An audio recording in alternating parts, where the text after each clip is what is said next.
Hey woodworkers, welcome back. So today we're talking about model making, benefits of this, and how we're going to go about doing it. Backstory to making models is that there's so much information that one can gain from looking at a model, being able to walk all the way around this, opposed to that two-dimensional view of just a side, just a front, just a plan view, any of those things. And right now we're at the inexpensive phase of developing a design. It's very easy to translate two dimensions into three this way instead of going out buying the full size stuff, milling, your time, joinery, all of that, and putting it into something that you realize, oh man, that really is horrible. So there's pretty big benefit to the model making, and the biggest element here, I would argue, is that for the most part, this rings true to what my concept is. So I have this view where all the elements come together, negative space works. I'm kind of happy with this. Got this dished seat here. You'll notice the refinement here is not fantastic, but it's giving me the information that I'm after. What I'm not quite sure about on this model at this point is the back. This just feels like a lot of visual weight, and I want to clear some of that out. So in doing that, I'm going to translate this into a second model that will have another back option. And yeah, so I want to at least see what these things feel like before I commit to the whole thing, which is kind of the whole point. Um, so a couple things about models. Typically for chair making, I think it is much better served for the questions about design and figuring out the design question marks.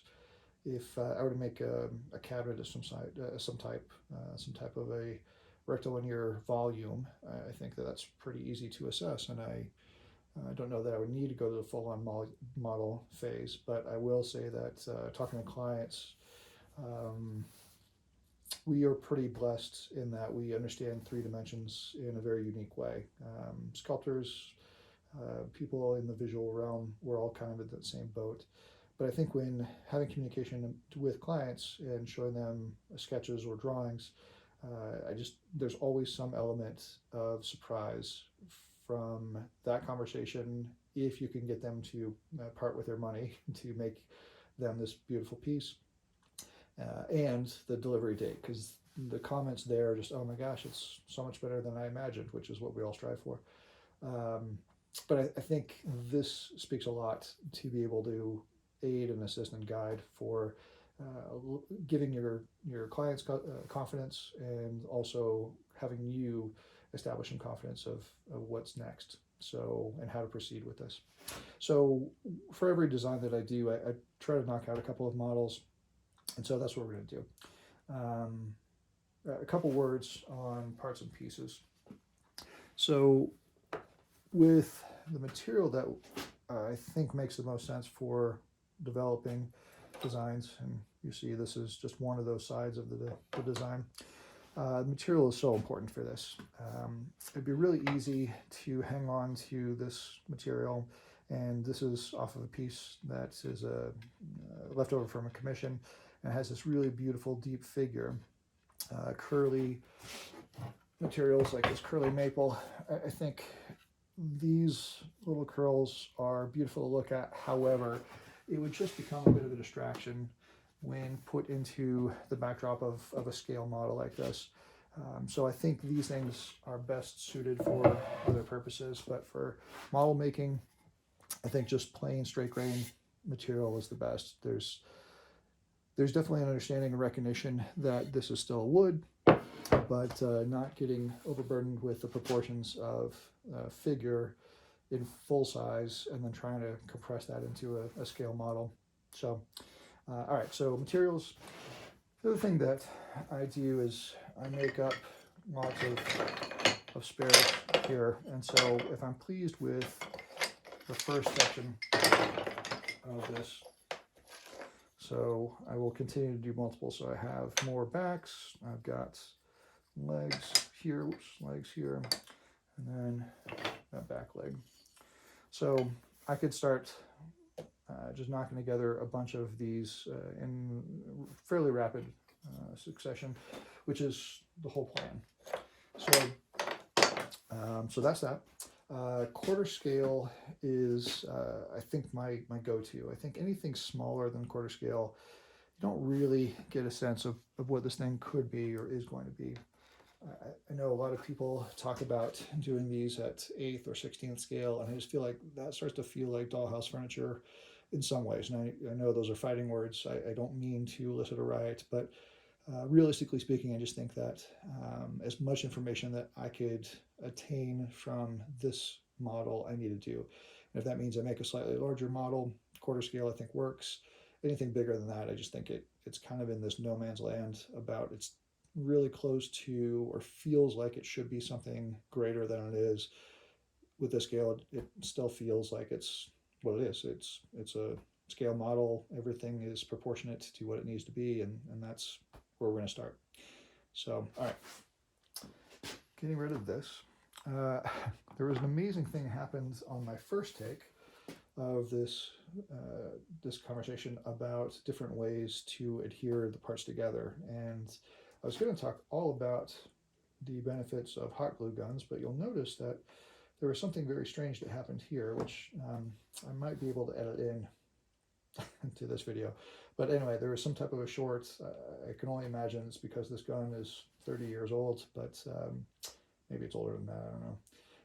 Anyway, so hot glue is an option.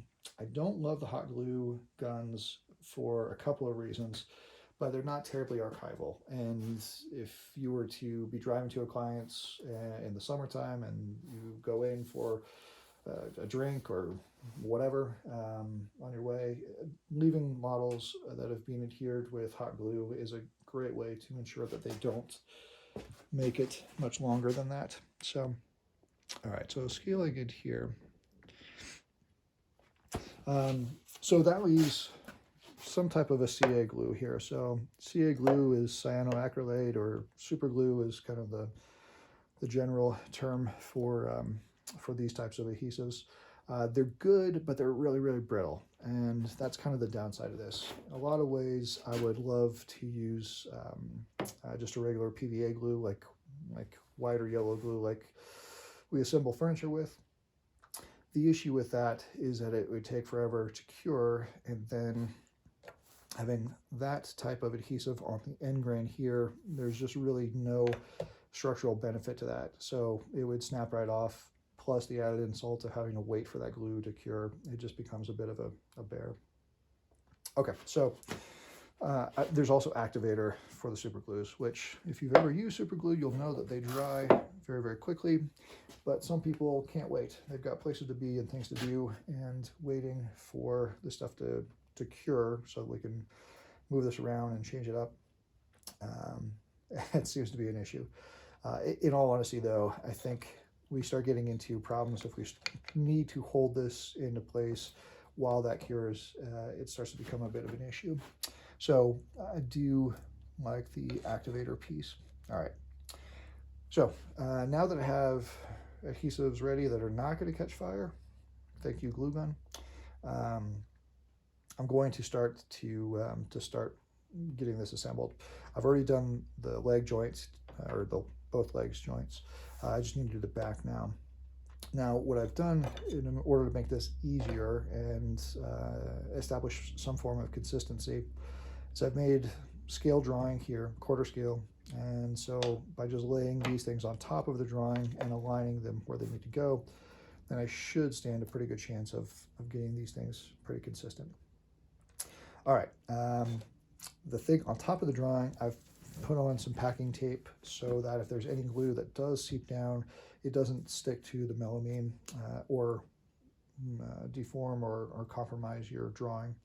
So this is what I'm going to do here. There's two ways of doing this, and I'll show you the options. So let's say I just want to tack or stick these two together. What I'm going to do, I have two bottles of this stuff because these come in different viscosities, thick and thin. There's also a medium. So if I were to put this to that piece there. I don't know why I got so much, but I did.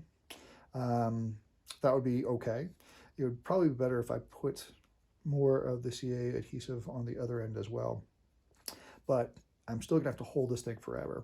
And so a lot of people will put both sides with adhesive and then try to clip that activator to it externally in the hopes that it goes into the center of that joint. But this is a great trick that a former student of mine taught me about adhesive on one side, the catalyst or activator on the other, and then that way it'll at least hold. The glue is going to cure, or take some time to cure, but we're talking about 2 minutes max, and then this is as strong as it's ever going to be. All right, so that's that.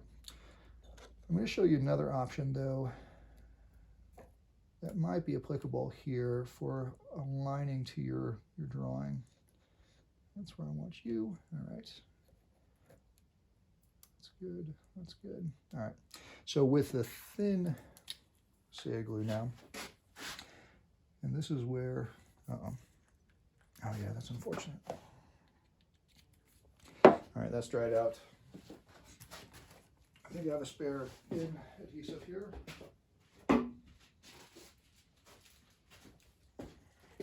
It's all coming back to me now. You'll notice that this adhesive is stored in a plastic bag, an anaerobic plastic bag. And that is for the purposes of ensuring that this does not dry out. All right, so this, I overdid it quite a bit, but ideally I would have just a little spot of glue in the center here. All of this could abrade away. I'm not worried about it. But I'm just gonna let this set in there for a while, and I can feel it starting to grab enough. If I wanted to have another piece on top of this, then I could activate this, put it there, but for the purposes of this, that's all I need. I just need to leave it there long enough. The other thing I've found is really helpful are these tiny little tips that could be installed onto the end of this bottle, and that way you can really fine-tune where these things go and not make such a mess of the whole thing. Okay, so while that's setting up, and I don't want to move this prematurely because it could tear this whole thing apart, then I have to start over. My philosophy with model making is it's not quite to the level of Hans Gruber in the greatest Christmas movie ever made, but if you remember the scene where he talks about the exactness and the attention to detail, I think I fall just short of that. I recognize that this is a working piece and I need to get the general sense of things first. These are all pretty much straight off of the saw, these details, and my final design would call for a little bit more rounding or shaping of this. So I could do that, but just like assembling, I typically would do the joinery first, and then after that's adhered, then I could start really dialing in the shaping depending on the design. So that's what I'm looking for with these. My hope is that, oh yeah, you did no good at all. That's fantastic. Couldn't have even thrown me a bone here. All right, we're going to go to plan B. We're going to go back to the thick stuff. Oh yeah, you're still not fully cured. Because there's already adhesive on there, I don't really want to pour activator on that one just yet. All right. So finding that sweet spot where this thing goes, and then I don't really need to hold this. But at that point, I can start assembling the other parts. For this piece, this is going to go in the front of the chair. I don't know if you can see the drawing, but this is going to be that front apron for assembling the elements that support the seat. What I'm doing now is trying to peel off the hot glue because I can't show that option anymore. All right, that feels pretty good. So there's another thing that I've gotten into where I can use a little bit of structure in these situations. I have these tiny little braid nails, or scutcheon pins is what they're called. So clipping off the head of this thing, I can vary, what do I want to do this, there I want to go. I've already drilled in these little holes, and so these brads will go in place, and then once I've aligned this, I can use that as a locating option and have that kind of seat into there. Depending on the density of the wood, I may not have to pre-drill these things, but by pre-drilling, then I ensure that these things land properly, and I can use a little bit of that head of the nail, or the business end of this thing, to locate that position. I think that's where I want you.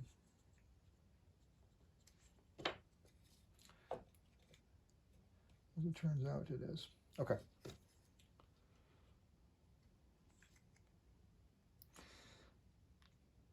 So with these, the stretcher, you can't quite tell from the video, but I've cut these back at the proper angle so that when this is assembled, the back legs are going to be a narrower footprint than the front legs, and that kind of works with chair designs.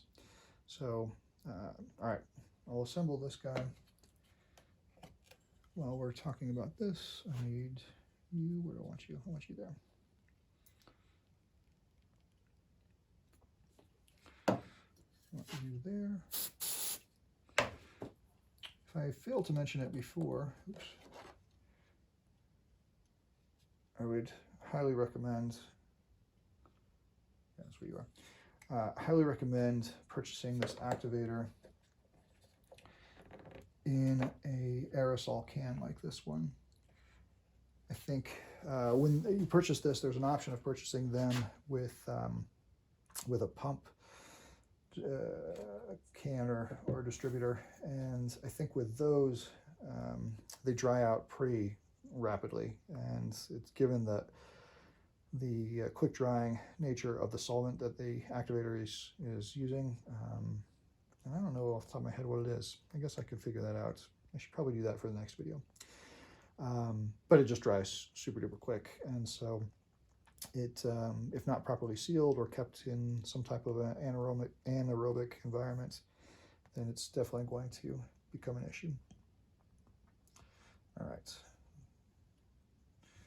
I forget what piece this is, but it's either for the back leg section here or where the seat goes. Let me, instead of watching me do this, let me, oh, well, that would have been really lovely if you had worked. Oh, you're still wet. All right, well, I hate you now.